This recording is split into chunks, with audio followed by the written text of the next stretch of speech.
Is 21.70, or as I call it, the retexture drop, good or bad? This is a question I've been seeing thrown about a few times recently, many saying it isn't enough.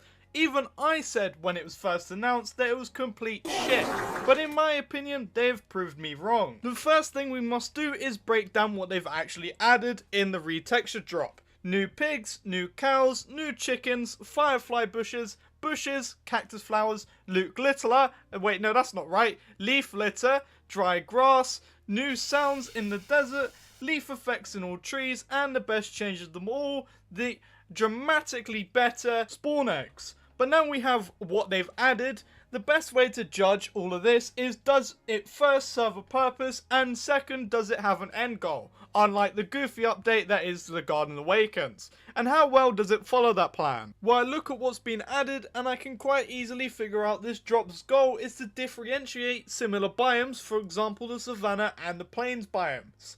I mean, the only real difference between the two is, well, one had the acacia tree and slightly different coloured grass. It had more in common than not. They both shared the same animals, they both had oak trees, they both have long grass, and after the drop they no longer share the most common factor of the two, and that is animals, because in these biomes most likely the most common thing you see is the pigs, the cows, the chickens. Now that is no longer the case. And even with small changes like this, it creates a big difference, especially when you have them both next to each other. And one of the criticisms I've seen of this drop is, what about the cold biomes? The desert got new sounds and dead grass, like cactus flowers, and the forest got leaf litter and new leaf effects.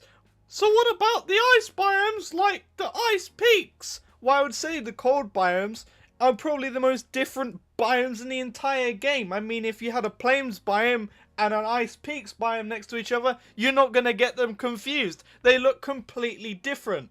I mean, they don't even share the same mobs. One has pigs and whatever, and the other has polar bears and annoying fucking ice skeletons. They are completely different.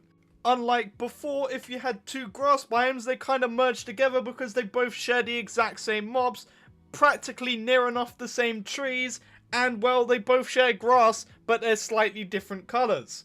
I mean, yes, you could mention the snowy taiga biome as well, that has trees and grass, but they already have a solution in Bedrock for that. You could simply make it so when it rains, all the leaves turn to white. I don't know why this isn't already in Java, it's a bit strange, but you have a solution right in front of you. The snowy biomes, the cold biomes don't need a massive overhaul because they don't merge together, as most of them don't share the common factor of grass and the pigs and cows and whatever, and you're not going to get confused between a plains biome and an ice peaks, unlike a savanna and a plains biome.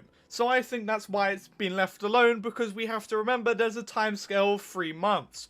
And what I also like is that this drop has a vision, unlike the Garden Awakens and the other drops, because the other drops just felt they were kind of randomly throwing things at the wall and it didn't really have a plan.